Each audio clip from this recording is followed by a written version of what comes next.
All right. Welcome to Guarantee News. It is the beginning of a new week, Monday, July 22nd, 2024.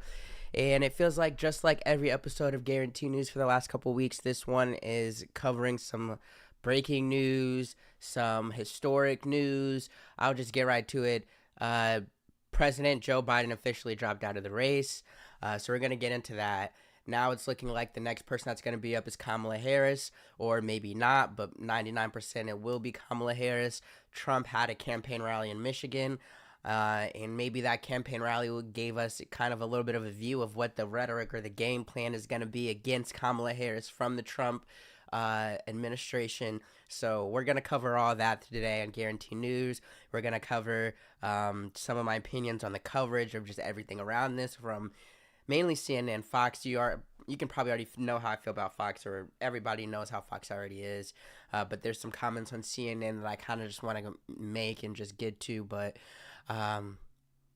yeah, we're gonna do this the same way as every Guarantee News. So we're gonna start off with a couple K-Ferg 500 songs, and then we'll get right into it. We'll get right into the meat. No pause. But yeah, what are we gonna do first? What do we want to do first? Let's do Hot. We haven't done Hot in a while. Niggas the same thing over and over. And my bitch 3 times. My niggas don't fucking listen, man. Bitch can't even fuck. Use your head for you motherfucking losing, man. Cream team, FTL game, man. You know how we rock it, man. Boy, you smoking on that same shit that got Chris Rock. Drink cocaine with a drum. This bitch sound like Kid Rock. Bet these niggas go and copy this. Them niggas Xerox. I could move. We still on his ass. We got him gridlocked. One bitch I ain't picky. Fuck me till I'm dizzy. My bitch catch another op, she gon' get some new Rickies. R.I.P. my young boy, that shit still got me pissy. My nephew won't even play my ops, he said it sound too kitty. Bitch want me to fuck with her, but she be acting dizzy. He thought it was clean, I'm still serving cut, no kizzy. Full of looking clean as hell, can't forget that blicky. Chop it shoot like Jimmy, I ain't even had no simi. Every beat shit automatic, supercharged like Hemi. Told my little bitch walkie only, she can keep that Henny. Virgo, he got Trump money, gave myself a stimmy. Told my bitch don't want hibachi, she can keep the bennies. Get them chopped like sushi rolls, play them hoes like movie roles. That boy, he got baby money, bankroll like a 2-year-old. This bitch know she fine as hell, came through built like Ruby Rose. 100K times 10, nigga, I'm gon' need a few of those. Partner red, it look like a bottle of some hot sauce. All these sticks, thought that we was finna go to Topgolf. Treat him like a thigh shirt, get that nigga cropped off. He said he gon' touch me, see how ain't shit popped off. LOL, ha, I know folks don't like me. Pussing off these pussy niggas really do excite me. Shawty know I'm rude as hell, but somehow she still like me. She know I ain't pussy and ain't that nigga like me.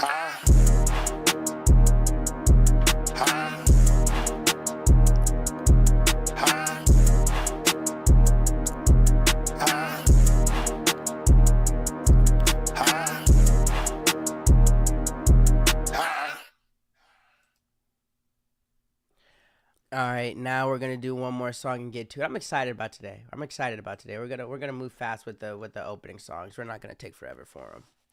Right? We sound good. All right, last song before we get to the stream. He Say, She Say, Mona Mike.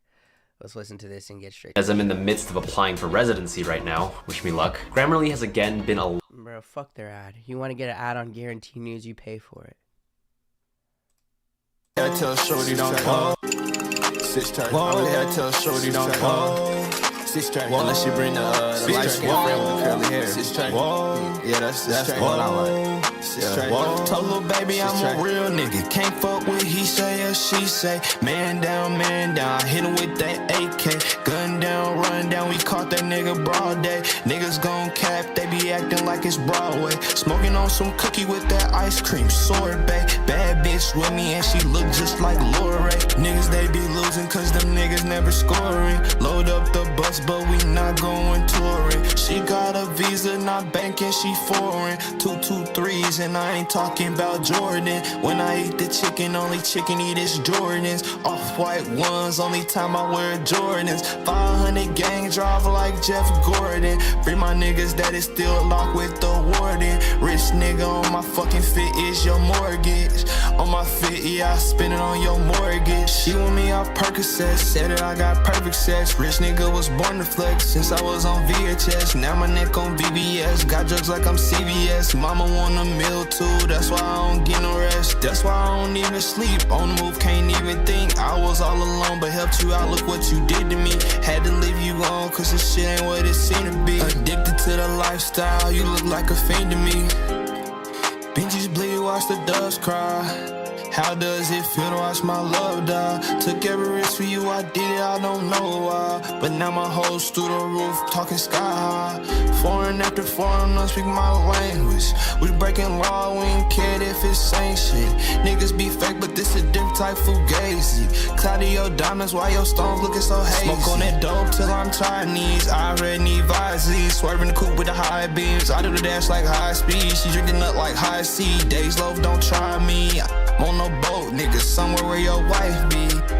Yo niggas is snitching, who you kidding? Get them going good riddance. I was in the trap moving pigeons. You was in the trap moving midget. White bitch stick, move the coke, call her Bridget. Yeah, now check it. Hit from the back, grab a neck like I'm wrestling. Yeah, now check it. You know what's up, girl, I'm in a cut like infections. Hey, lil' mama, heard you wanna be mine. And lil' mama know my jeans number 9. Connected with the guap, yeah, we gotta intertwine. You would think he blind with my brother throwing sign. Yeah, now check it. Hit from the back, grab a neck like I'm wrestling. Yeah, now check it. You know what's up, girl, I'm in a cut like infections.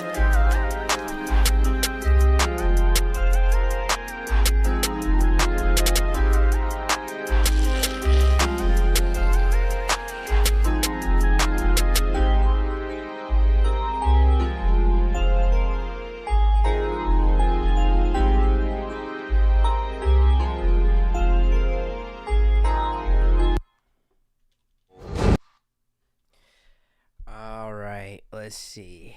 Welcome to Guarantee News. Officially, it is again July 22nd, 2024, a Monday. Like, subscribe if you're watching. Thank you for watching. Second, minute, whole thing. Trust me, I appreciate it. All right, let's get to the episode. And all right, let me be official. Now let's get to the episode. So, I don't even know what time officially it was yesterday because I was taking a nap. Somebody actually called me to tell me it happened, but officially yesterday, Joe Biden dropped out of the presidential race while he was at his beach lake house, whatever, I think in New Hampshire, and he was self-quarantining for COVID. And, you know, I said on Friday during the stream, I played that Newsmax video, that coverage where the guy was like, Joe Biden is going to drop out this week, and those are the reports he had. And the report also that the guy was saying is that he would not come out and endorse Kamala. And I could see the reasoning for that. So by Sunday, I could think Sunday afternoon when it happened, I was starting to think, okay, maybe he's not going to drop out. And especially because throughout the weekend, his team was still releasing and dropping those things where it's like, hey, we're dug down. We're dug in the ground. He's not getting out. They were saying the same things they've been saying. And then officially on Sunday, Joe Biden said that he would be out of the race, and he did it through Twitter. He did it through a post on X, online, and let's start off with just getting to this letter. And we're going to slow walk this a little bit. All right. So I'm going to read this. And let me make it a little bigger so you guys can see. Oh, it's not letting me? Damn, that's tough. Alright, fuck it.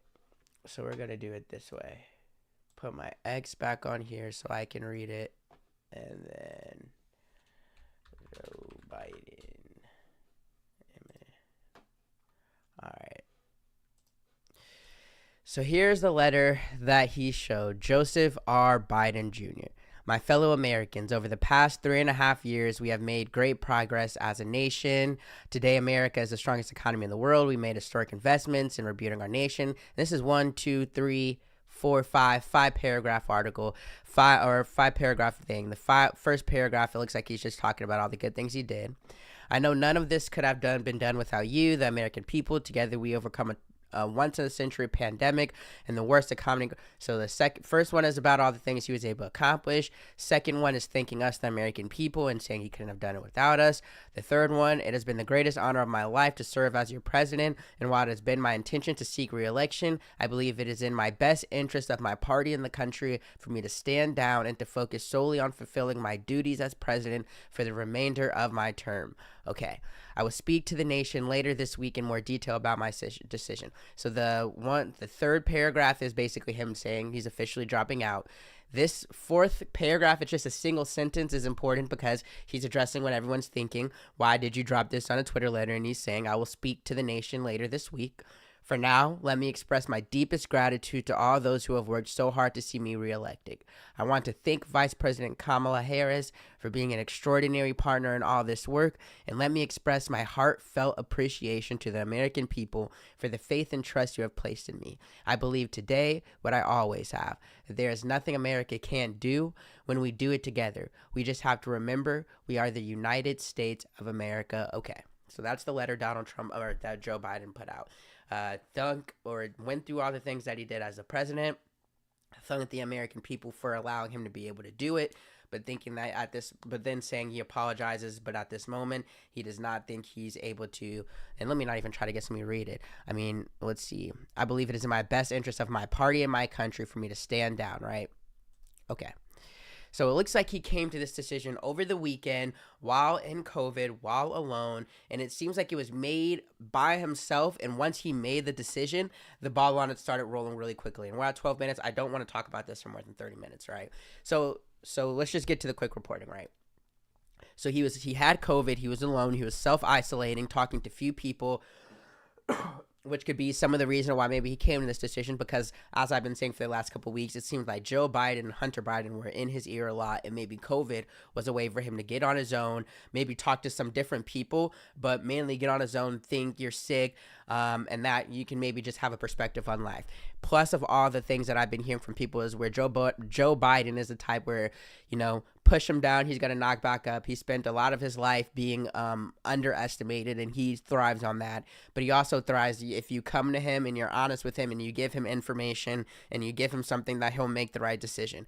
And that was something that people were saying about him, and that making people were like, if he doesn't drop out, considering that's what he's known for, it will tarnish, or it will hurt his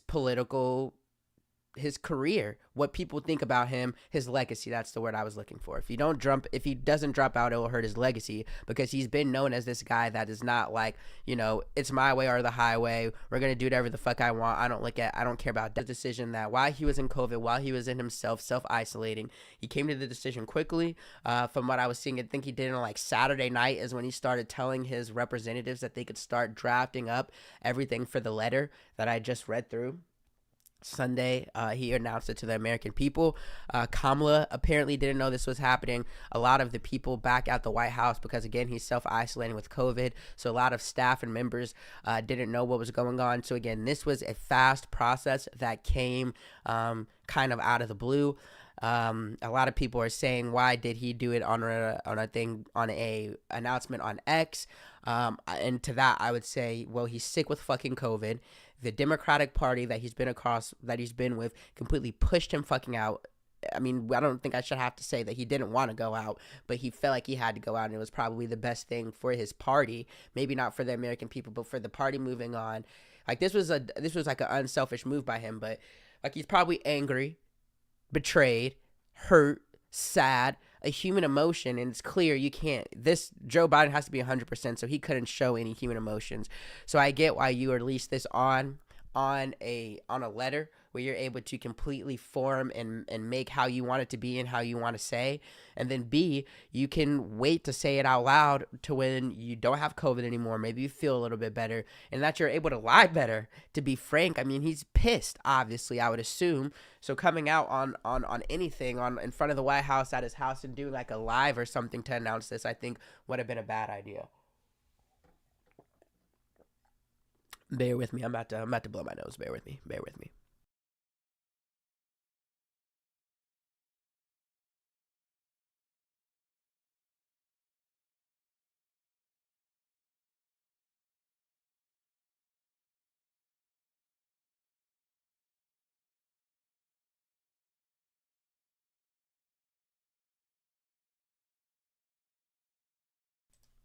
I was dumb childish. If you see that, my bad. You know, allergies. Don't. Moving on, but yeah. So yeah, why did he release it on a letter and not on a fucking thing? Because he's sick and because he's probably hurt and sad, and you could see his real emotions if he did it on live yesterday. So I think the right decision was made there. So, okay, Joe Biden is out, quickly came to the decision. Now that that's happened and the decision has been made on Donald Trump or Joe Biden finally dropping out, the conversation is going to be who will be next, how fast can the Democrats officially name who is going to be the new nominee, and what will the everyday people think about this, right? So the conversation has been going on about what's going to come next, and your first thinking is it's going to be Kamala Harris. And there's about, I would say, a 98% chance that it is Kamala Harris. It should be Kamala Harris just because she's the sitting vice president. It would look really bad on not only the Biden administration to have her sitting and not think she's ready, but then also the Democratic Party as a whole to have your sitting vice president that you don't trust, right? So as of now, you're seeing a lot of people endorse Kamala, but you're seeing a lot of Democrats endorse Kamala, but there's also some Democrats that aren't endorsing Kamala. And everything that the news has been saying is that the Democrats, a lot of them feel like there should be that there should be an open like mini primaries to try to see if there's anybody else that could come in, any other Democrats that could come in and be the nominee and maybe be a better nominee than Kamala. And let me slow walk this again.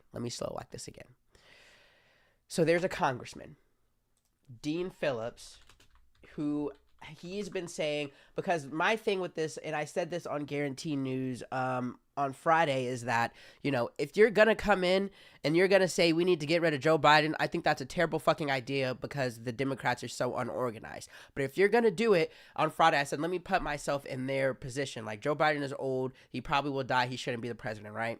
And those are all things that are true. So then now, but if you're going to kick him out this late, when the election starts in November, didn't know this, I wish I did before, but like early voting starts in September, which makes it even worse. And certain states have laws where their ballots have to be like, the timing is so bad. So if you're going to kick him out now, what's your plan next? And that was where I was saying, like, if Democrats have a strong plan and a plan of unity together for what comes now, then the idea looks less stupid. But if they start fighting again more about what even the plan is, then they look like idiots even more, and then they're just completely, I feel like they have very little credibility to most young people. So what comes next in the next couple of weeks with Democrats is very important, because we're going to see whether or not they had a plan or not. Now, this man, Senator Dean Phillips, and let me see, where is he a senator at? And I know I know it's in the way, but I'm going to do it.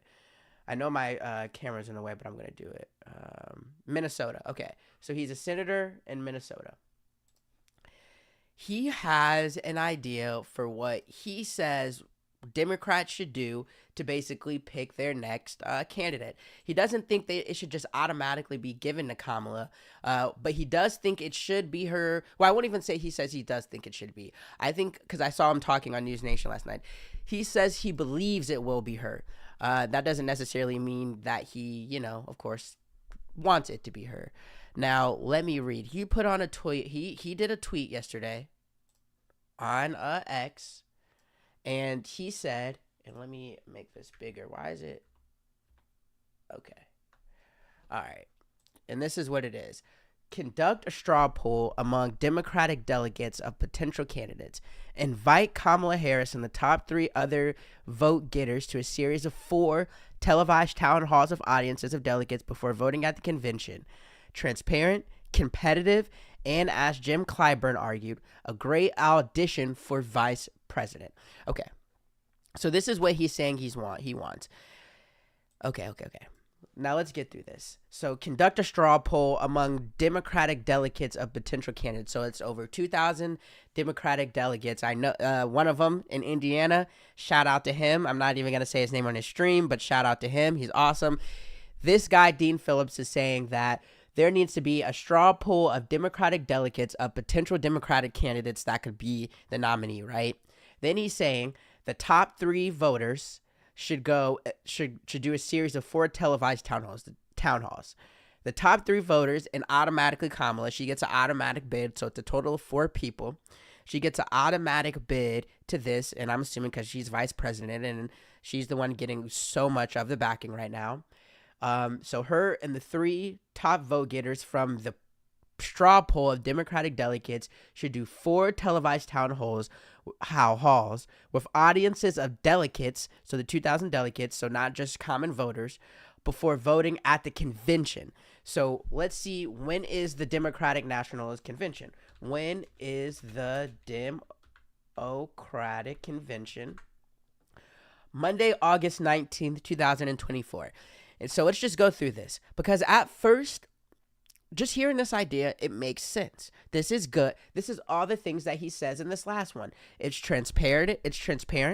Because we get to see it. They're nationally televised. We get to see the debates.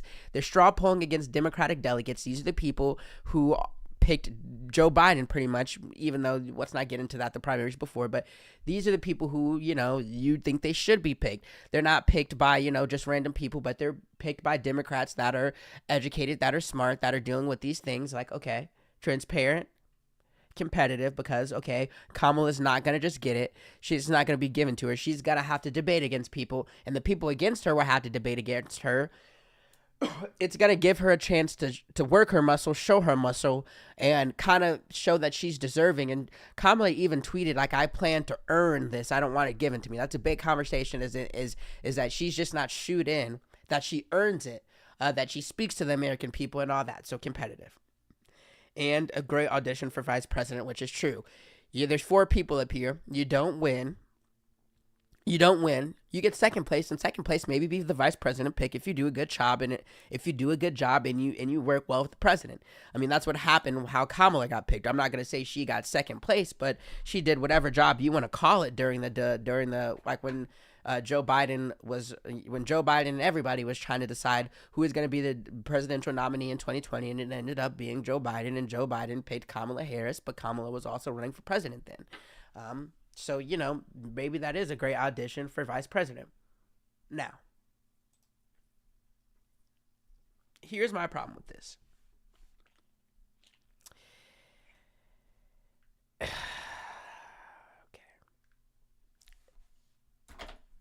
4 weeks until the Democratic National Convention in Chicago, Illinois. Let's look at this. Let me move my camera up. It is today, July 22nd. So 1 week, 2 weeks. Let's go back. 1 week, 2 weeks. 2 weeks, we're at the 5th. 3 weeks. 4 weeks. 4 weeks from today, there will be the Democratic National Convention, and after the Democratic National, this is where their vote for the nominee, where the Republican National Convention, this wasn't entertaining at all because it was just a celebration. It was going to be Trump. I guess here it's going to end up being kind of a little bit of a TV show because there's always a potential that people don't vote for Kamala and she doesn't win. But this is what I want to stay on track. You're telling me in 4 weeks you're gonna be able to have you're gonna conduct a straw poll, get it done, to figure out who the top 3 voters are, and then you're going to have 4 national televised town halls with audience of delegates. So are we going to do one a week? Are we going to do, because you got to do the straw polls. This week is going to go by so fast. Every week goes by fast. So by next week, you have to have the first one, and I would argue that you would have to do 2 in 1 week at some point. It's so fast and so rushed that I just feel like it's not gonna authentically do what you want this to do. This plan, if you have 2 months to do it, and I'm saying 2 months at the least, because that's still not even slow walking it. Yeah, it makes sense. But I just think this way of doing it is organized and smart, but we don't have the time for that. We'll see if the Democrats try to do that, but I just think this way of doing it is a good idea that should have been able to be done months ago. But it's too late now, and that's the thing with this. The idea of getting rid of Joe Biden itself isn't bad because she needed to get rid of, but the timing of it is what makes this, in my opinion, still a very dangerous idea. I mean, but okay. The Democratic Party they're refreshed, they're happy, all of this. So Joe Biden is out. I'm not even going to talk about that decision anymore. I'll just say, I think in the next 2 or 3 weeks, we're going to figure out how stupid that decision was. It wasn't the smartest because they should have been got rid of Joe Biden. You can't argue that, but if you think it was the right idea, now what you need to think is whoever they put out next, are they going to have the time to push them up? And is it not going to feel like it was just given to them? Like everything around it and what the American people think and what the American people are ready for is what we're going to start seeing in the next fucking couple of weeks. And all the people that said, oh, we feel refreshed, we feel happy, oh, Joe Biden is good. Okay, take your deep breath of fucking air and now tell me what's going to happen next, or let's watch what happens next and see if it was the right thing to do. Now, so yeah, there's that. Now, another thing with this about the decision to move off of Donald Trump and the decision to move, come in. Is there someone at my door? Okay, maybe not.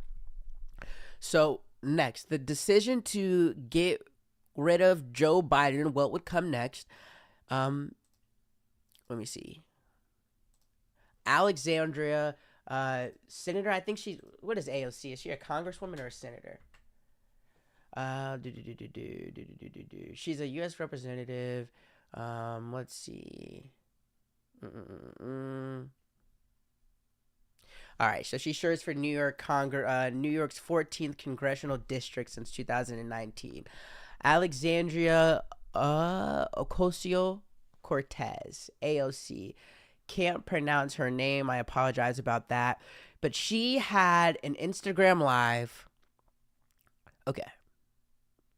Let me just go through a little bit of this. Craziness that you see in. She had an Instagram Live on Friday where, and this is kind of looking back on it now, it's kind of insane, but she's basically just going through in this live what would happen if we got rid of Joe Biden and what would come next. And that she's saying throughout the video, I don't want to tell you what to think. I don't want to say. She seems like she was of the mindset that she did not want to get rid of Joe Biden, but she was also saying, I don't think if you want to get rid of Joe Biden, if you think that's what we need to do, I'm not here to tell you that you're wrong. She was just here as somebody that is, as she's putting it, I'm in these rooms all the time. I'm talking to these people. I hear these conversations. I know what these Democrats are thinking. And here's what will happen if we get rid of Joe Biden, and here's some of the consequences that could come from it, right? And I would say that it was one of the most one of the most informational things that I've seen about what would happen if Joe Biden dropped out, what would come, and it was one of the most, I would say, I'm not going to pause it right here, she looks crazy, I'm not going to do her like that. I would think it was one of the most informational, it was one of the most honest, and it was just one of the most upfront. Now, before I get into kind of summarizing this, I want to do like a little precursor. Does this probably make a lot of Democrats not like her? Yes. Does this kind of cause a little bit of a split in infraction within the Democratic Party, which is what I've been saying is dumb and not a good idea, and the Democrats have been fighting, and now this is showing fighting in a different way from one of the youngest and one of their most, for better or for worse, popular online social media presences in the Democratic Party. Yes, that does, I said a long thing there, but I was basically saying create a further divide. Yes. But what it also does is, I believe, do something that that I want and a lot of people want, is just be fucking upfront and honest. So there's that. So basically, she kind of just goes through some of the problems, and I'm just reading some notes I wrote on this. She kind of just goes through the problems of what would happen with getting rid of Joe Biden. And the first is that the Republicans actually have a legal option to challenge any name picked if Joe Biden gets out. And she starts talking about this around 10 minutes and 45 seconds. I want to talk about that. I want to let her go and get into that a little bit more. So basically, she's saying that the Republicans actually have a legal argument to try to push back against whoever becomes the new Democratic nominee. So let's see. Is it going to go, or is it going to take forever? Oh my God, really? Is it gonna take forever? That's fucking annoying. Let's do. Is it gonna take this long? Really?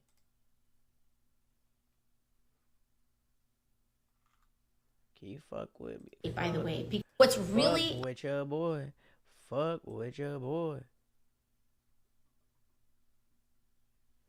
All right. the state of Ohio has, this really means. The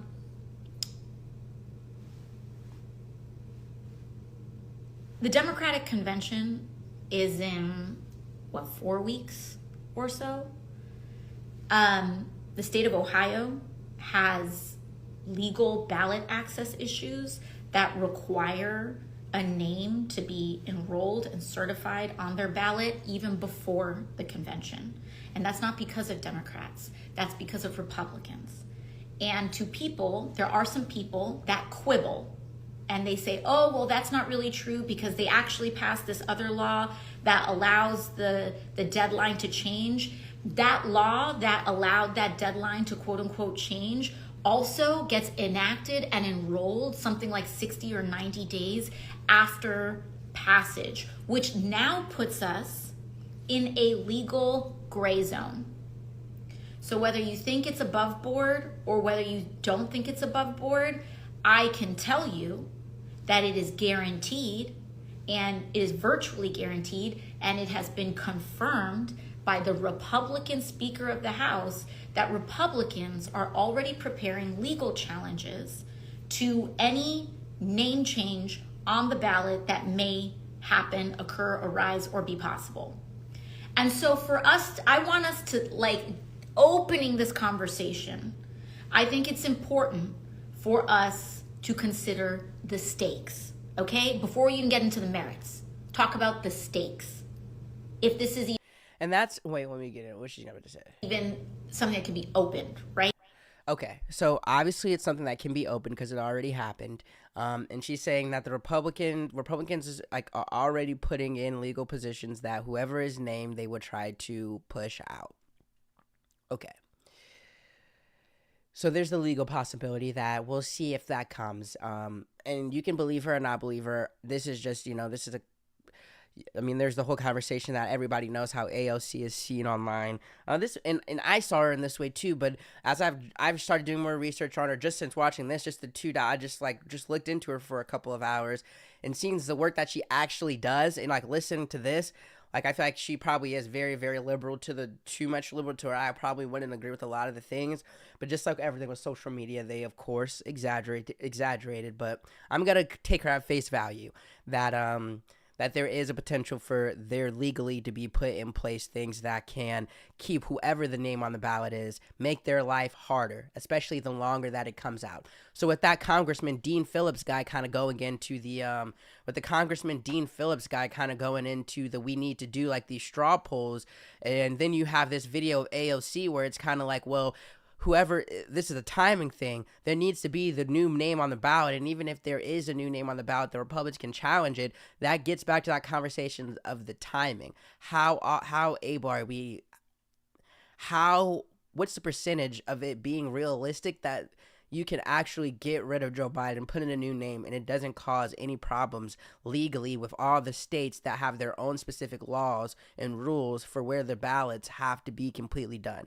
Like that's basically what she's saying here, is that there is the legal potential for there to be pushback from Republicans, right? And then the next thing that she's seen, which is basically what I've been saying the whole time, is that from what she can see, there is no full plan that there is no plan in place for when Biden leaves that she has seen, and that's with me as well. I mean, we're the American people, so we're going to be one of the last to know, but you have someone that's a congressional person that's pretty big. Now I can see some Democrats, depending on their opinion, wanting to hide their true opinions and plans from her, and she even says, like, if there's a plan, there maybe is one, I haven't heard of it, but it just makes me nervous that someone like this is saying that, like, hey, I'm hearing a lot of people saying they want Joe Biden out, but I have not heard any of them say when Joe Biden gets out what they think the plan should be. Dean Phillips has one, so she has to respect that, I wonder, but she's saying that these people have no plan. They just want Joe Biden out. She also makes a comment around here that a lot of these Democrats are worried, like she keeps hearing shit about, donors. The donors feel this way. The donors think this, and we can't hurt the donors. And she's kind of like saying, I don't give a shit about what the donors think. I give what's best for the American people. But she's saying a lot of the Democrats around her are saying, like, donor. I won't admit, I will lie. She's giving a little bit of fire and a little bit of ammo for Republicans. But I get what she's also doing. She's trying to get people to think and be realistic. So this is kind of a double-edged sword, what she's doing here. But she was also saying donors. But again, the lack of a plan is what anybody is worried about, is what comes next. And you can see kind of a lack of unity still, where a lot of people have been endorsing Kamala, right? But there's a lot of people who have been silent. Obama and Nancy Pelosi. Barack Obama and Nancy Pelosi. Those are two people that are close to Joe Biden that are high in the Democratic camp. Neither one of them has came out and said that they endorse Kamala Harris. And people have been saying that maybe potentially the reasoning for that is, okay, they don't want Kamala Harris because they want the open process with the Dean Phillips guy was saying. Maybe they don't agree with him about how they should do it, but they're saying that Nancy Pelosi and Barack Obama are of the mindset where it shouldn't just be Kamala right off the bat, that there has to be some sort of open process to pick, and that the Democratic delegates or the American people or some type of people have a say on who is going to be the nominee.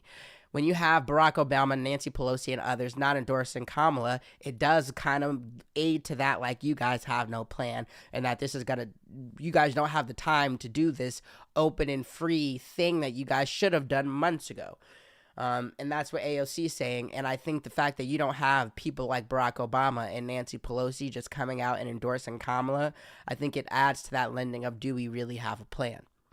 And even with the open convention, what is, like, you can't just say we want an open convention is not your plan, because an open convention is just like we're voting. It's just so stupid. It's stupid to me even thinking about it, bro. But okay.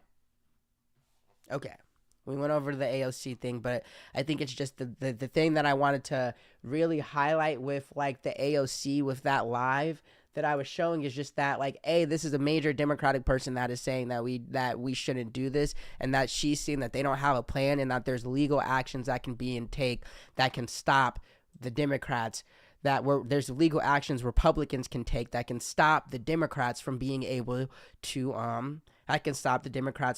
put a new name on the ballot. So those are things to keep in mind in the coming weeks. Are you going to see your favorite news channel say Republicans just put in a legal bid or a legal blah blah blah where they can't have whoever the name turns out to be on the Democratic ballot, and it's not timing, or their name shouldn't be on this state's ballot? Like, keep a look for that, because that's possible, and I'm believing her on that. And also keep a lookout again for the plan. Everybody that's been saying, like, oh, they're so happy, yeah, Joe Biden's out, thank you, breath of fresh air in the Democratic Party. I get what you're saying. The Democratic Party did need that breath of fresh air. But let's see. I mean, it's kind of like, bro, you don't push yourself for something in the weight room and you feel better, but you're not going to get fucking gains. You want to be better. Like you want this so bad, but the grass isn't always greener on the other side. So let's fucking see. You guys are all so smart. Now let's see if we are able to back this person quick enough. Okay? Now let's keep going. What's my next point? We're slow walking this a little bit. I told you guys that. Now, and this is again, okay, now let's get into this. This is kind of going straight off the Obama, and I don't want to say Obama, but with Obama, Nancy Pelosi, and some Democrats not, up front endorsing Kamala, right?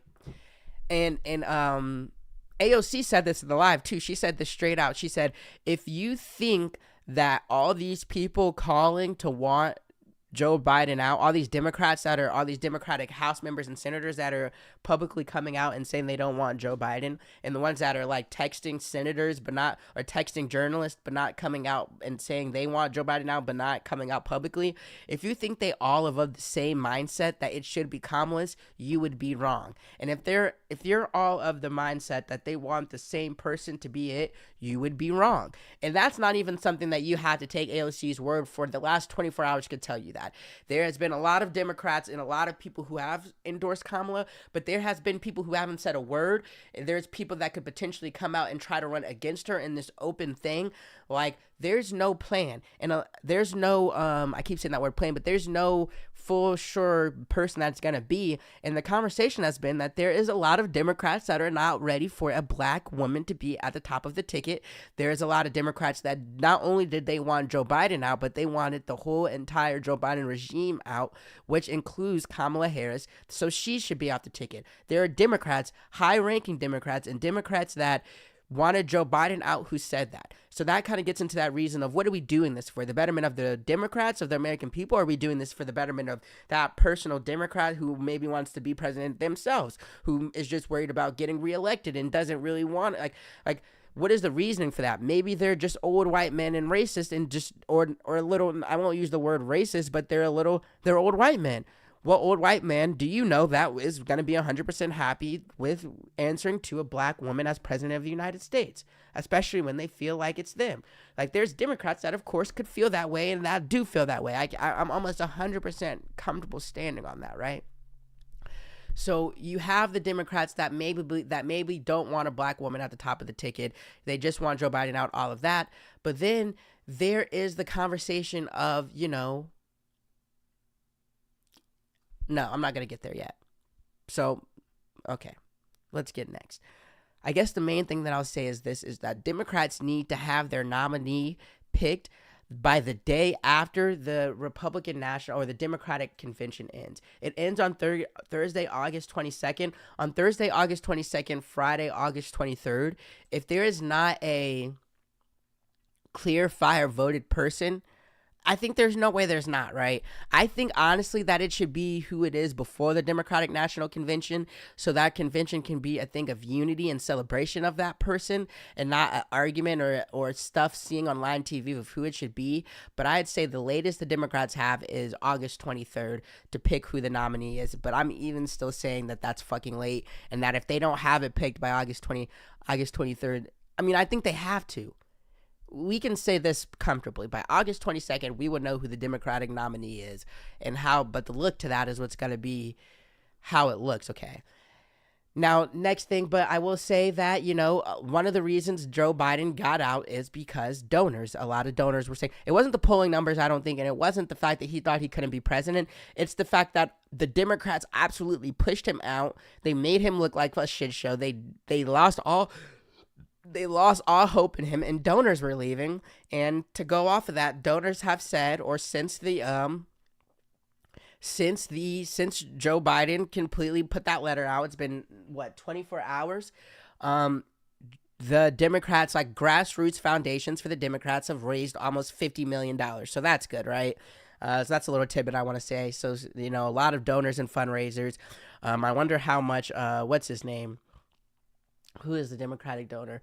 Let me look back in my notes, because I said it in here like a couple of weeks ago. Let's see. Bear with me. Let's see, like, with the people like what's his name? Nancy Pelosi, George Clooney. Like the George Clooney's and other like fundraisers. I wonder if they put any money in towards Kamala. But in the donor world, there has been an uptick of $50 million in 24 hours. So I guess from that perspective, you can get into this is good for the Democratic Party, breath of fresh air. They're getting all this fresh money. So that's something I guess you could say, okay, you can be happy about. Okay, what's the next thing I want to go to with this? We're slow walking this. I said we're slow walking this. Okay. CNN. Now I want to get into the coverage of CNN. And the questionable coverage of CNN with this is that they're just as bad as Fox, I've realized. And because I grew up in a Democratic household and because I am more left leaning, I'm able to like mindlessly watch CNN. But like with certain things, they piss me off because again, I consider myself a journalist and I consider myself somebody who wants to be objective. And even when I have my opinion, I want it to be important that I give the voice to both sides and that I let people. I want G Studios, my company, to be something that everybody can have a show for, and that everybody can have something where they know they're being spoken to or spoken for. And I think Fox is already known as this far right publication that just is like, it's kind of like fried to watch Fox.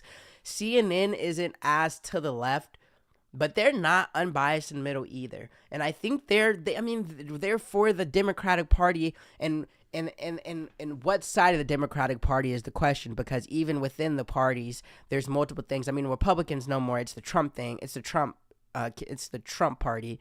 But with the Democratic Party, it's obviously not one party. And I think CNN is with a very interesting side of the Democratic Party. And I won't say which or try to make a guess, but I don't like how every single day for the last 3 weeks, they're putting political pundits, they're putting Democratic people, they're putting all these people up saying Joe Biden needs to leave.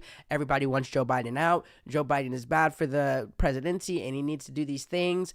And then as soon as he gets out, like the whole thing yesterday was, oh my God, the Vance dude was on there crying, like, shout out Joe Biden. He's the greatest man in the world, like about to cry, like, oh my God, you guys did this to him. And I get how you see the boat. I get how there's two sides of, yeah, you can want him to leave, but also be sad that he's leaving. But CNN is part of the thing. They gave voice to all the people wanting to push Joe Biden out.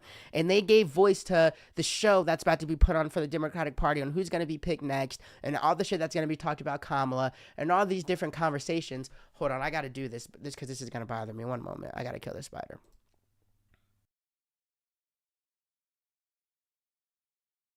Hold on, I just need to turn the camera off. Okay.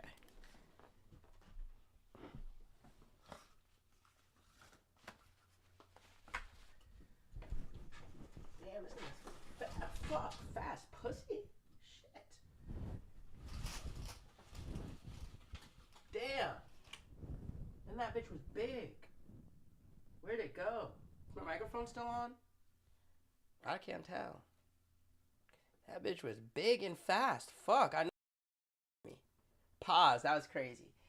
What the fuck? That nigga was fast. That nigga got away. Shit.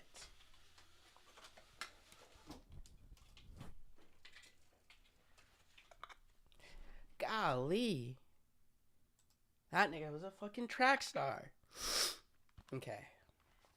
But yeah, the CNN coverage of just the last couple weeks is just, I think,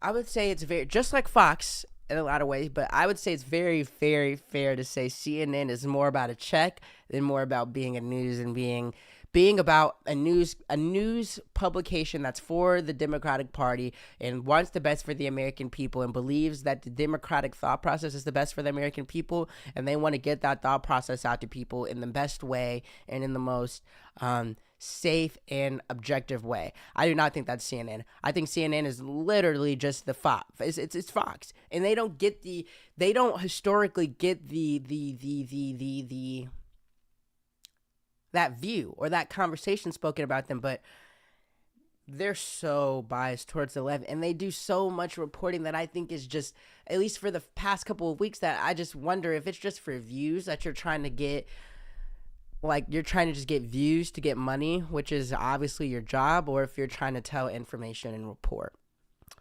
And I think it's views and money more than trying to tell information and report. Now, the next thing the last thing I want to get into is now like the conversation that's going to come with Kamala Harris now. And I said this a few weeks ago that, the country wasn't ready for a white woman. Why would they be ready for a black woman? And you're going to hear from Trump and his people, and I'll get into this. First, they're going to attach everything that Joe Biden was doing. They're going to attach to her because she was the vice president. So the immigration laws and everything, they're going to say that she was a big part of that. And she did have the border and everything at first was left to her that I've been reporting on. So these are fair criticisms, a lot of them. The unfair criticism that you're going to see is, Joe Biden made fun of her, laugh, called her crazy, said there's something wrong with her. You're going to get a lot of dog whistles about her being a woman and her being black, and a lot of people are going to ignore them and not care about them. And I feel like some people will, but on social media and stuff, no one's going to care about them, and it's going to be funny.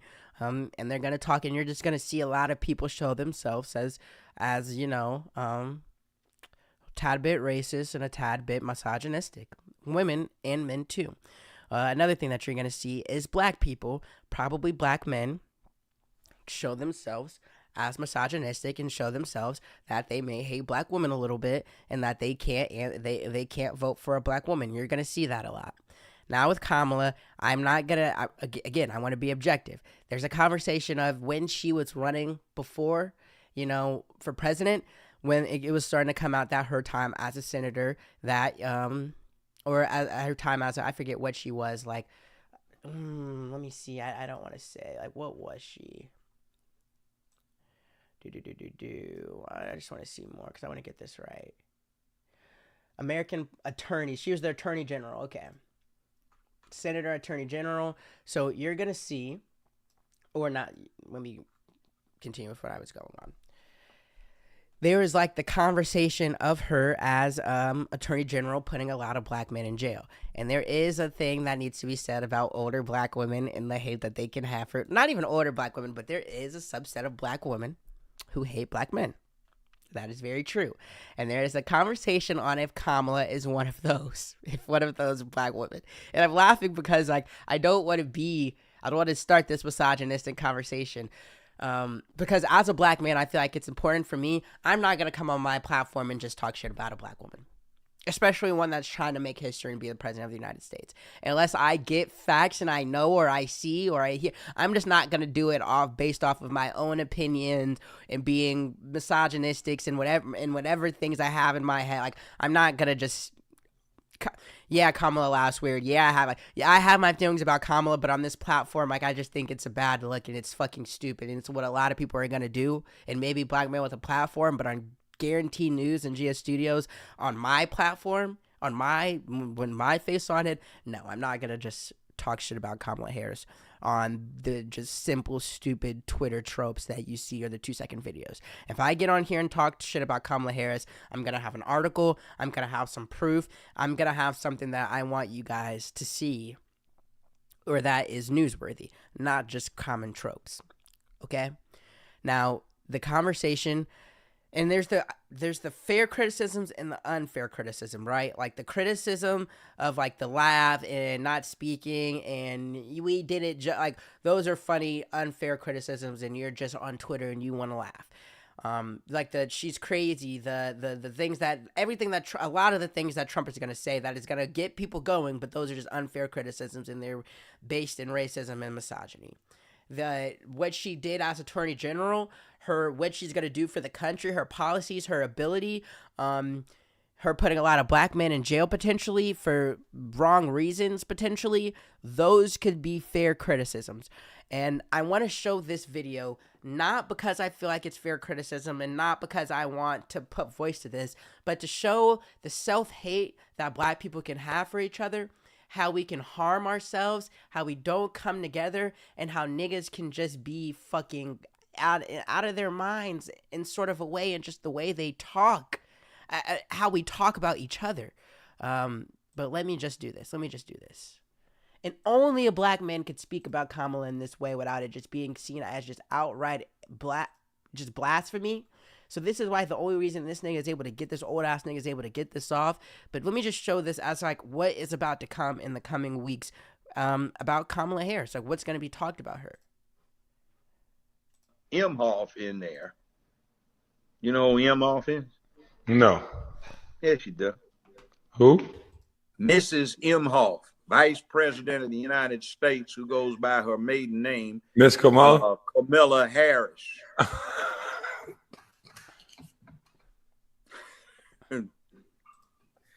She's got 2 Jewish children she adopted. She married a Jewish husband who's got a interesting. I'm scared to talk about Kamala Harris. I'll let you have that one. No, she's a witch, and she is a corrupt witch.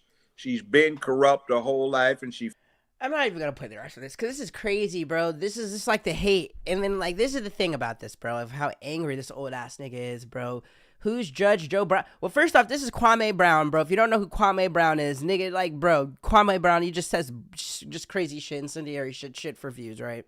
So I could see him having this guy on.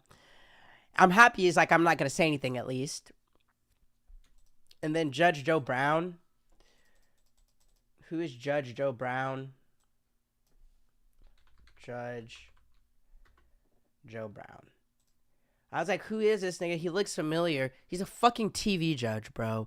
Yeah, he's probably a real judge as well. He went to court, but like his thing is made. His whole thing is being on TV and like saying stuff and being funny and then he's like said she had sex to her way to the he fucked her way to the top. She fucked her way to the top. She's a whore, bro. Like maybe she is, but it's like I just don't like the unfair arguments, bro. Like, your sister's probably a whore, and if nigga says it to you, and you're gonna want to fight him. If I call your sister a whore and she fucked the whole football team, and I tried to fuck your sister, and I said, why ain't your sister letting me fucking not call her a whore? Now you want to fight me to your face. Your sister's your queen. Your mom has an OnlyFans, but if I say it out loud, but you love your mom, and you say she's the best mom in the world, and like, come on, bro, like. Maybe she's a whore, maybe she's not a whore, bro. But like, bro, it's just like unfair. I just want to just get to like the fair arguments versus unfair arguments, and I want us to think about all the unfair arguments that are going to come on Twitter and all the dangerous rhetoric that is going to start on Kamala Harris. Like, if you don't think Kamala Harris will be a good candidate for how she was as a senator, for how she's handled the border as a vice president, for some of her policies, for what you think she'll do for your ability, especially at someone my age, to buy a house, to buy an apartment, to buy groceries, to what you think she'll do for the state of like world and country relations and protect, those are all. But if you're gonna like say she's a whore, she is crazy, she's all these like dog whistles, bro, and then you're in like, I mean, if you're like a white guy doing it, I guess like that's like par for the course, sort of, you know. Or if you're a Republican or Donald Trump, like a lot of them, like that's kind of par for the course. Like black men, black women, black people, like if you're just saying, oh, I don't want Kamala because she's an AKA and she fucked a whole bunch, you're like, oh. Did you get your sister a birthday gift, nigga? Did you get your mom did you get your aunt that throws ass?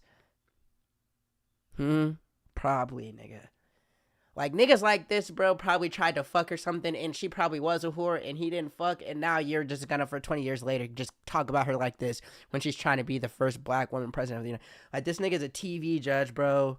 It's just shit like this. It's like sometimes you gotta look at where you're getting your news and who's coming from. Like, you can't just take shit at face value. Even with me, bro. Like, I won't lie to you. I grew up in a Democratic household. I'm more left leaning. I can be biased. I can be biased. I have respect for Donald Trump's ability to like talk to people and make people think something. But like, I'm not the biggest fan of Donald Trump. I do think he's a liar. I do think he's incendiary. I do think there's some things he did good.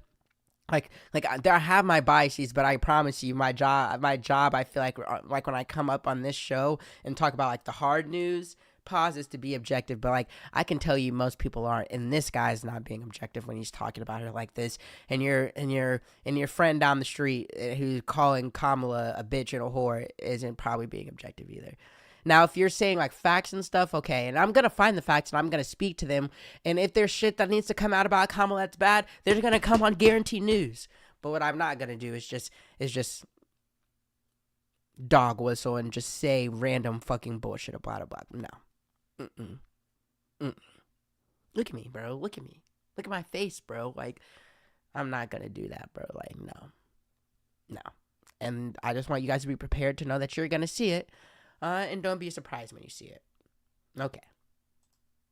So that is that on that. Now let's get to Trump and JD Vance. Let's go. Let's see.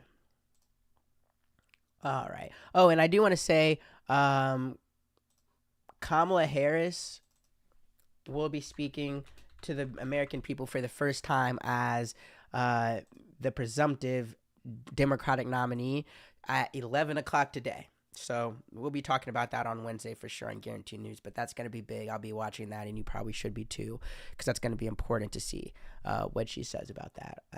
I will say that. Okay. History. All right. So let's get to that. So on Saturday, Trump had his first rally officially with JD Vance as his vice president on the campaign trail, and his first rally exactly a week to the line since his attempted assassination. And I just want to talk about this quick. Like, I don't even want to be on this long. First off, this nigga's hairpiece is absolutely terrible. Whoever, and I think he said something about it too, like at the beginning, like whoever did his hairpiece, fire. Like the hair and makeup people, they did a shit job that on this day. His shit looks terrible. Terrible. It's one of the first things I noticed is how bad his hairpiece looked. Okay, I know it's crazy to say. That's no way in news. It's no way newsworthy. But when I was watching it, I had to say it. Same Trump as usual. The unity that was being talked about, like by the Republican, we already all knew that after the Republican National Convention speech he had on Thursday that it was gone. But it was gone again. I mean, and the unity they were talking about was just unity in the Republican Party. Obviously, not unity for the American people. Called Kamala crazy, made fun of her laugh, said a lot of things about her and the vice president. So now that gave us a little bit of a hint of what he's going to do now that she's president nominee, or that she may be president nominee. He made fun of people, called people stupid, called people idiots, said if you took all the worst presidents in the world and added them up, it wouldn't be Joe Biden. He lied a lot. He rambled a lot. You know, same as I always say, it's hard to watch Donald Trump just speak like at a rally, without a Twitter clip or anything, just doing it.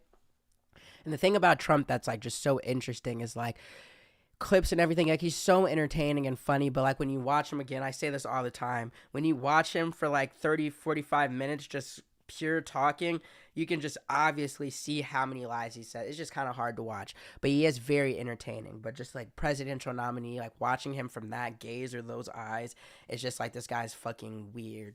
He's just a liar, and yeah, he's a clear liar. Some of the things that he's saying as far as policy, he's going to get rid of the electric vehicles and start digging again for oil, I assume, saying that it's going to cause jobs. No DEI. He's not going to do any, no trans, like all the trans stuff. Yeah, that's all gone. Diversity, equity, inclusion. He talked about that. That's not going to do that. That makes the American people feel bad. He said he's going to defund schools that, put funding into those things. Let's see, what else did he say?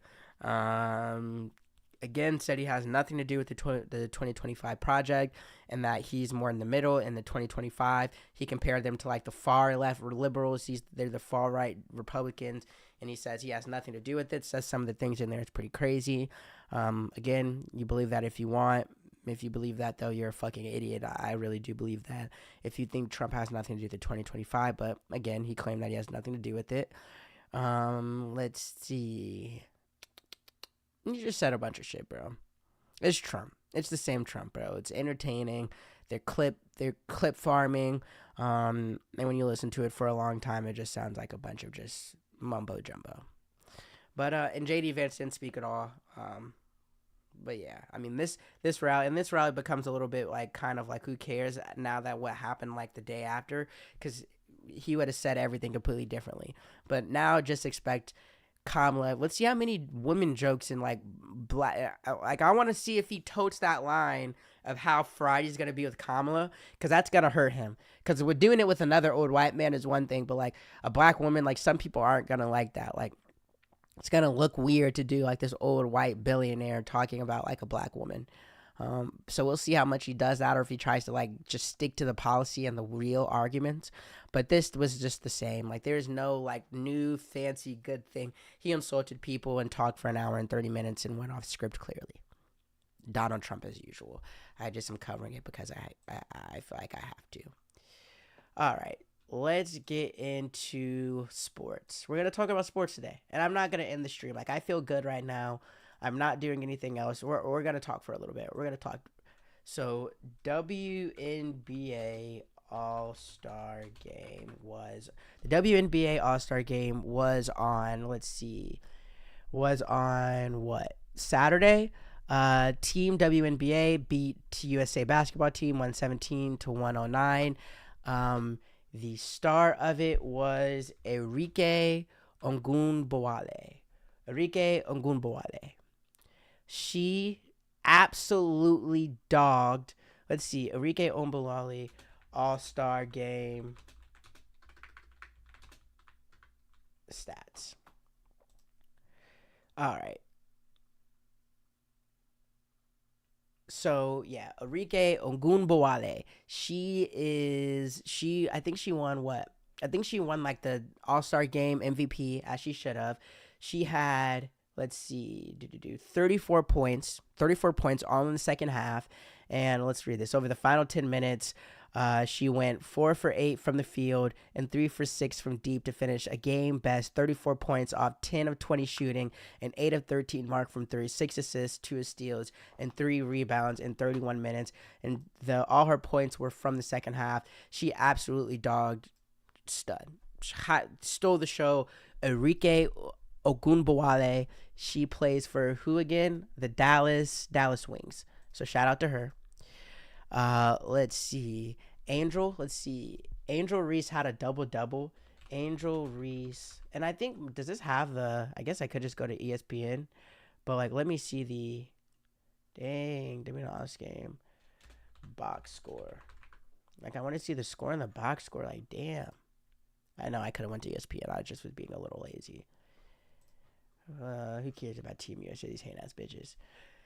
So, let's see. I didn't know Angel Reese came off the bench, but she had a double-double, 12 points, 11 rebounds. So shout out Angel Reese. She dogged out. She definitely had a better game than Caitlin Clark overall. Caitlin Clark finished with, let's see, Clark 4 points, 10 assists. The biggest thing about Clark, I would say, is that, and let me pull that up. I know I'm spelling it wrong, but who cares? The biggest thing, like with Caitlin Clark and let me go, All-Star Game, is her playmaking skills. Like, I feel like something that I'm seeing, like, as she's, like, now she's dogging, and I haven't talked to her about her, but she's a dog. Like, she's good now. She's found her way. But more, like, just as much as, like, the threes, it's, like, her playmaking, her assists. Like, and you saw that in the All-Star Game. You didn't see it the most in the points, but you saw she just makes a lot, and she's just elite. She's just a floor in general. So shout out to Caitlin Clark. You know, I'm always rooting for her. I'm from Indy. She plays on the Fever. So yeah, Team WNBA beat Team USA 117-109, and Team USA, that's our actual women's team. So, like, you know, that kind of adds to the question of, you know, people are mad about Caitlin Clark getting snubbed, Enrique Ogunbowale getting snubbed, and I think more than Caitlin, Enrique, I'm just gonna call her Enrique. She looked like she really wanted to show them bitches they made the wrong decision even more with how she was going off. But, you know, that kind of lends to the question of, were the right people picked, or were they just being hating-ass bitches and picking people they shouldn't have picked? Mm-hmm. But you can also make the argument that, you know, this is a week before the Olympics start. How much was Team USA really trying? And let me even just look at the stats. Like, in how many minutes? 31. They were playing. Some of these people played. I mean, Brianna Stewart and Asia Wilson played hella minutes. 22 points, 31 points. Taurasi, 14 points. Hating asshole. Aaliyah Thomas, right? I think. Is that her name? I think that's Alyssa Thomas. My bad. I don't know. You know, it's however you want to see it. I'm going to say they probably weren't trying that hard, because it is, they know they have the Olympics and a gold medal to come for, or to compete for. So, you know, it's even a risk to have them play this game, honestly, if someone gets hurt. Let me take my camera off real quick. Camera? No? All right. My bad, I gotta stretch. Shit. God, I need to go to the chiropractor. I wonder if the camera heard that, bro. Did you guys hear that? That shit damn near hurt. All right. Okay. But, what was I on? Yeah, they probably weren't trying, the Team USA, so I don't take this loss as that big of a deal. I think if this was in different timing or the Olympics weren't happening right now, I think closer game, but who knows what happens. And then, speaking of that, Olympics start this week.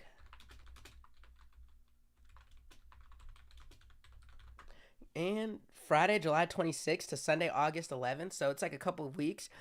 I'm going to try to like just be as active as I can about this shit. Like guaranteed news, bro. Fucking Olympic year. What is it? The beginning, like what? Opening ceremonies, I think would be Thursday. But officially starts Friday, July 26th, this weekend. So this weekend was fucking terrible for sports, bro. I will say that. Even with the WNBA All-Star Weekend, terrible for sports. So it's good to see. Yeah, I'm glad the Olympics are going to start. We're going to have sports again. Now, let's get to Noah Lyles. Oh, hold on. Final Diamond League.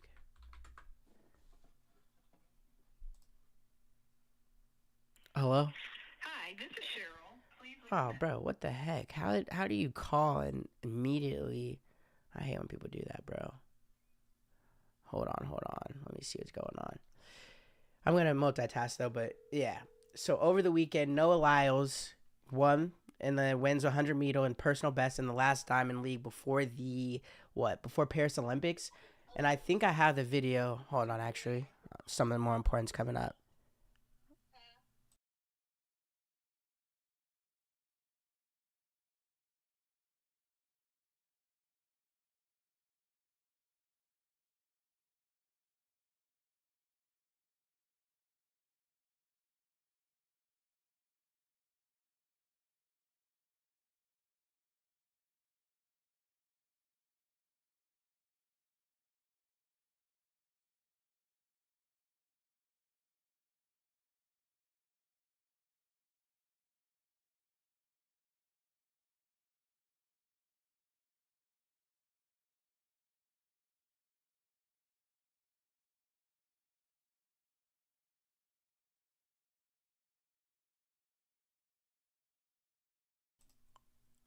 Okay.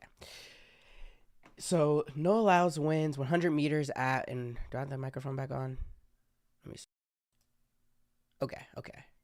What is this? Analog, camera, desktop audio, alert chatbots, camera, microphone.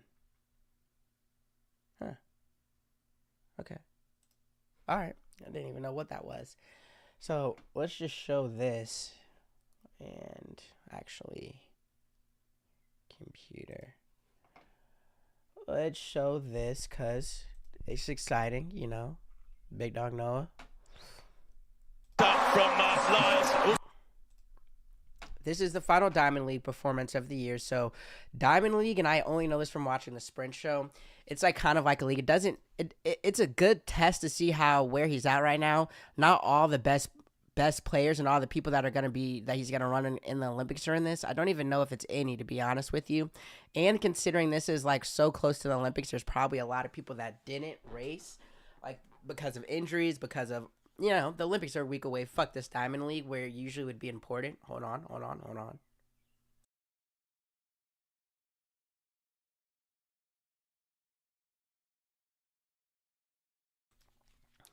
But, you know, he still won, and he got a personal best, so this kind of shows he's in prime shape for the Olympics that are coming on starting Friday.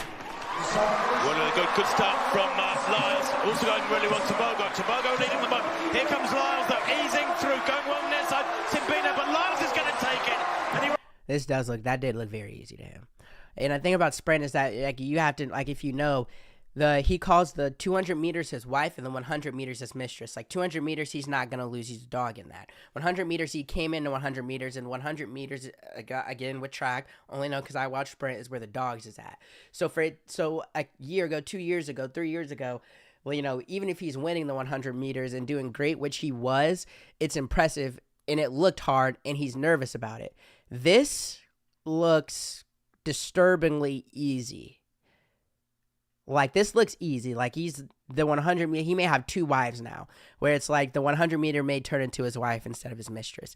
I mean, the 200 meters, I think he is racing for sure. And everyone's going to assume that he's going to win the 200 meters because of how good he is in that. And if he wins the 100 meters, if he goes double gold, 100 and 200, it's safe to say that 100 meters is his. I don't think you can say that yet. He has the gold in, I think the World Championships from, 2023. Last year, maybe 2022. But, you can still say he's not the best. And I think that race that he won, it was close. This looks like it's easy. Again, this is Final Diamond League, so it's right before the Olympics. It's not maybe the best standard of who he's going to be against or what the competition's going to be. Shit. He's going to definitely be going for double gold, so we'll see that. Gabby I think I saved it too with just track in this same diamond thing, the same Final Diamond League. American Gabby Thomas, who's our best 200 meter race. She couldn't beat Sharika. Let me go to it. Hold on. She couldn't beat Sharika at the World Championships in sprint, but this run, this is good for her. This is good. Well, this is good for us. Everything I just said with Noah, it's the same with this race. It's a good test to see how good she's going to be doing, but I know for a fact this isn't as good. This isn't the same test as Noah, because I don't see Sharika Jackson, and that's the one you need to worry about with this. But let's see. Well, Gabby Thomas gets off to a great start. She's got a real target then in Julian Alfred, who got away very quickly indeed. But Dina Asher-Smith has had an absolute storming bend.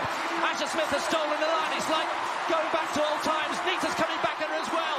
What a dust-up we've got here. Alfred, they're all in there. You can throw a blanket. Thomas is coming late. Has Thomas got it? Yes, he has. Thomas gets it on the line. What a race. What a race. 21.82. And in the end, the fastest woman in the world this year wins with the second fastest time in the world this year. It's a meeting record. Look at that, the first 2 under 22 seconds. Well, Gabby Thomas gets off to a great start. She's got a real target then in Julian Alfred, who got away very quickly indeed. But Dina Asher-Smith has had an absolute storming bend.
Galloping on that coochie.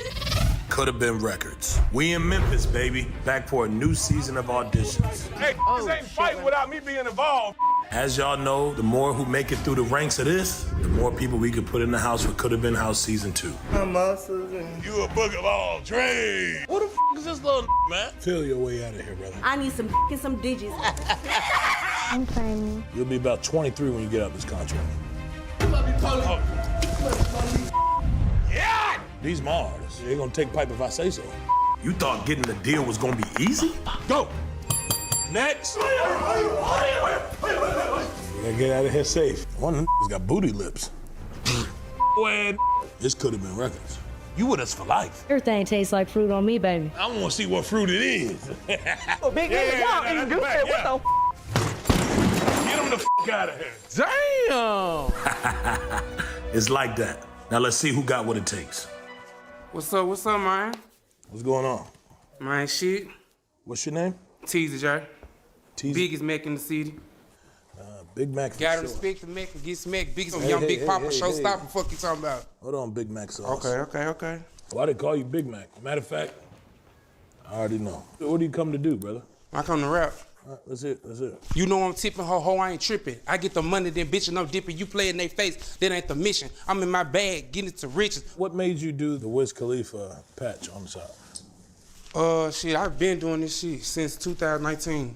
2019. Yeah, I think they stopped doing that in 2012. You got anything else that you do? Yeah, I make noise. Make noise.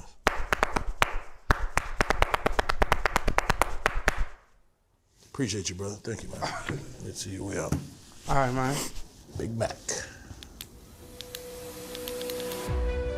What's up, Joe's kid? What else? What's up, guy? What's your name? Bambi the motherfucking goat. Bambi. Yeah. You kind of matched that description. Yeah, look like a big ass dick. Yeah. Bend that ass over. Let that coochie breathe. Shake that ass, bitch. I like that. Let me hear what you got. Okay, this is a song I made up in jail. Okay, in jail. Blow me a bag, no, I don't do no budget. Fuck on that nigga, I don't do no cooking. You said, okay, stop right there. You said blow you a back. Blow me a bag. You know, 'cause I got my own money. No, you're talking about blow that back out. Yeah. Yeah. You so cute. You galloping on that coochie. Yeah, you know. I like that. That pussy rules the world. Yeah. Your pussy rule the world? Yeah, you know, it can. Okay. It can rule your world. Yeah, let's hear it from the top. My bad. I got a little carried away. Yeah, you know, we know. I got a little carried away. We could go in the back and get real carried away. Appreciate it. Yeah, we good. Appreciate it. Yeah.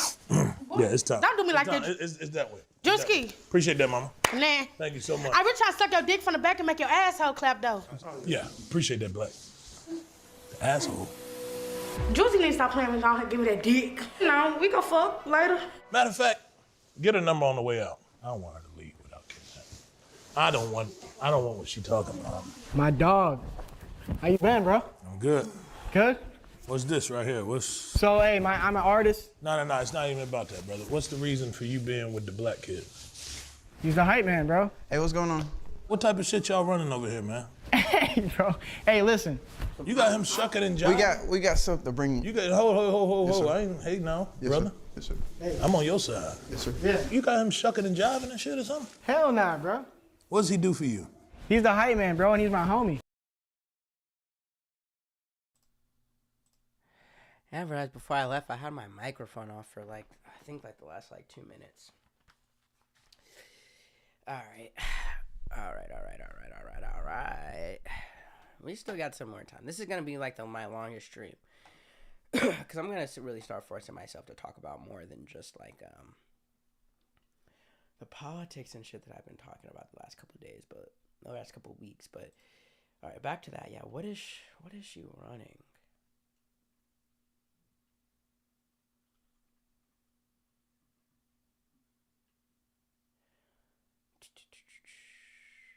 Bro, who's gonna, let's just look it up this way. Jamaica women's 200 meter team 2024 Olympics. Okay, so Shrika Jackson, And Shelley Fraser Price, who I talked about, they're both on sprint. Tia Clayton are set to represent Jamaica at the Paris 2024 Olympic Games.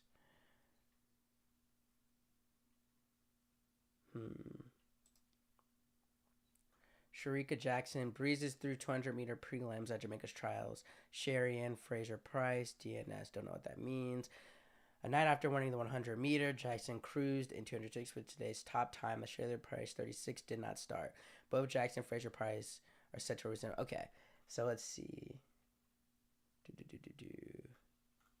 So yeah, I think I have Sharika Jackson winning in the 200 meters, and the only way she's gonna be happy though if she gets the world record. So shout out Gabby Thomas. I feel like her best bet is Tomato. That's her best bet. Okay, we're gonna get into our last story of the day. And you know what? Just so I have something, we'll record this. So let's see. Bear with me one moment. So for the last story of the day, this Friday, one of the only MCU movies of the year is going to be coming out. Let me get it up. Dang, can I find it? All right. So. Oops. All right. So this Friday is Marvel's Deadpool and Wolverine. It's the third Deadpool movie. So it releases on Friday. And this is going to be like one of the only movies in the MCU this weekend or this year. Definitely this summer. And I think dang near this year. And I think Marvel said they're going to do this on purpose. So recently they just dropped the final trailer. So we're going to watch this trailer and I'm just going to talk about it a little bit. What I'm hoping for the movie and what I hope is coming next from Marvel. Pause. I know I turn everything into a joke, but I care. Or I want to use that for something important. I waited a long time for this team up.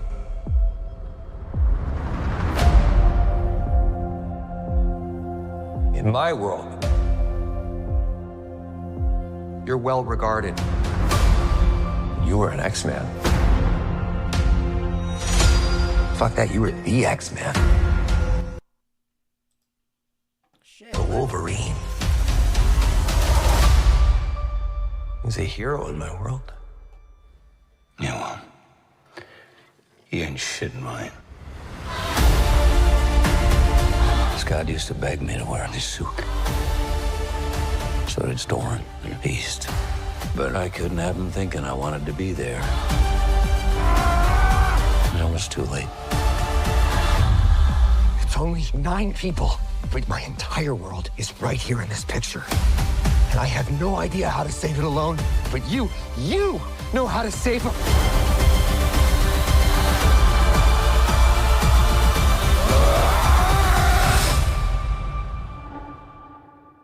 Whoever you think I am,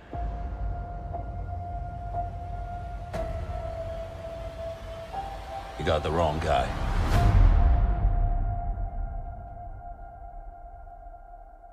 You were always the wrong guy. Till you weren't. Are you ready? Fuck yeah, I'm ready. I'm the Wolverine.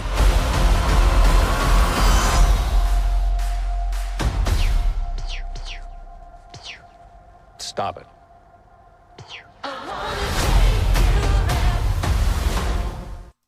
Okay. All right. And let me see where I want to pause at. All right. We can leave it there. So, all right. So the last trailer, this is the best out of all the trailers I've seen. And this does seem good. And, it can do something that Marvel hasn't done since Endgame, which is mix seriousness, like a serious storyline with actual plot and a story with funny and humor and comedy, and put those two together to make a superhero movie that's not like just like a joke of itself and isn't made for 4-year-olds, but also is like it's gonna make people that love superhero movies happy. But you can go maybe, I mean, this is rated R, but you could go see it with your kids, depending on what type of parent you are. I mean, I don't think it's so rated R that you couldn't see it. I'm not gonna get on that train of thought because that's stupid. But my point is, you can see from this trailer, because before the other trailers, it wasn't making me excited about it. And if you know me, I'm a Marvel, like, I love Marvel. I can tell you all the Marvel movies rating and the right rating and that's a fact.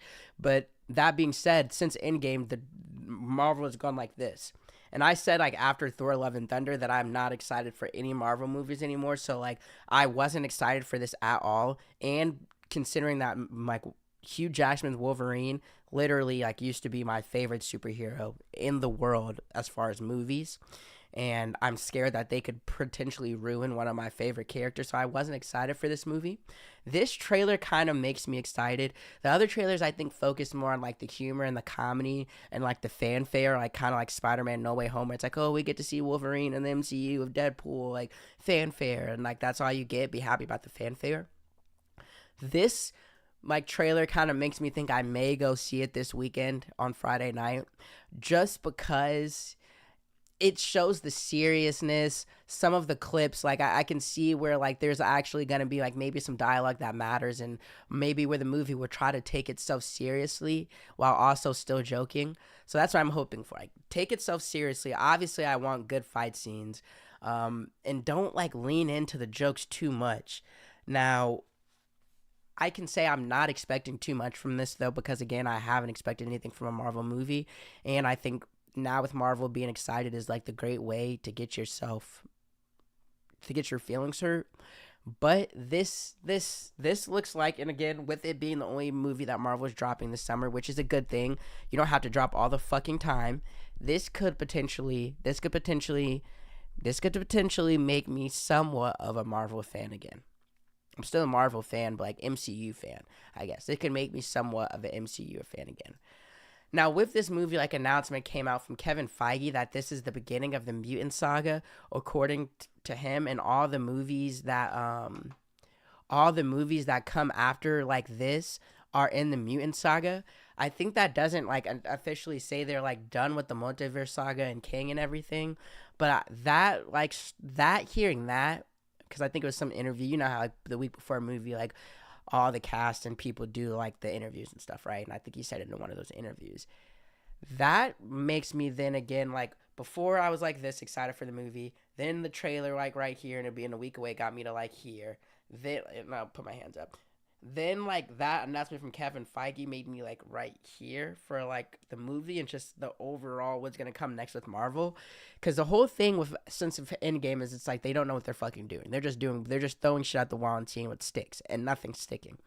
And now it's like and you know, everything, if you don't know what happened with Jonathan Majors, I'm not going to get into it, but that pretty much career ruined and the whole King thing ruined. They're going to have to cast someone else to do whatever with that. But I think they're continuing to do the multiverse saga. They definitely are. But now I think with the multiverse saga, now the mutant saga is going to be mixed in with that and kind of like a thing. I think what he was trying to say with that is, like, the mutant saga technically started, but there's not going to be, like, huge heavy storylines, or the whole MCU now is going to, like, shift to, like, this Marvel saga where we're about to get, like, Avengers versus X-Men. Like, I think that's going to come, but I don't think it's as early as, like, I was reading some Reddit boards, and, like, I don't think it's as early as some people think.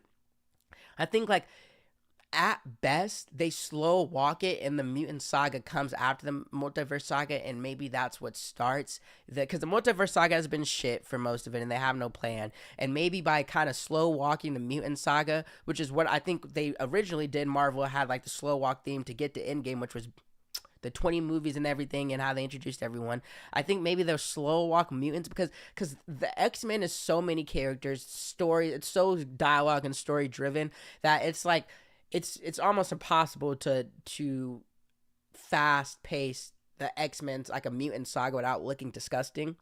So maybe like they're saying like, okay, we're gonna start the mutant saga kind of now, and like this is best case scenario. We'll start the mutant saga kind of now, and then like years will go on, and we'll show movies and introduce people, and that we'll get past the multiverse saga, and then we'll get to where the mutants are like the main thing, and that's the main thing of the MCU, and maybe we come to like a place where X-Men versus Avengers feels right, but like anywhere soon just doesn't feel right to me.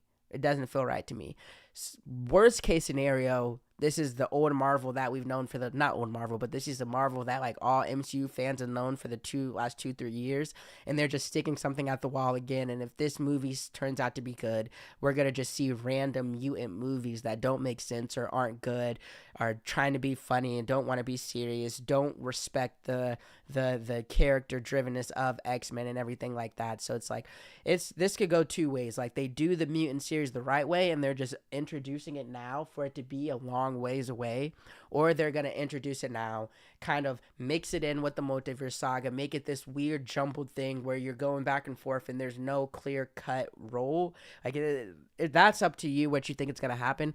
I think it's going to be I can't tell. I'll watch the movie and then maybe that will give me some like sense. I mean, my trust in Marvel is so low that I would say they're going to do the wrong thing, but I hope they do it the right way. Like, the Mutant Saga should be like 6-7 years. Like, we shouldn't see the end of the Mutant Saga or, like, X-Men, like, until, like, 2027, 2028. That's just my opinion. Because I just don't think, you just need the years to lead it up to. Let me look. When is the Multiverse Saga supposed to end? I mean,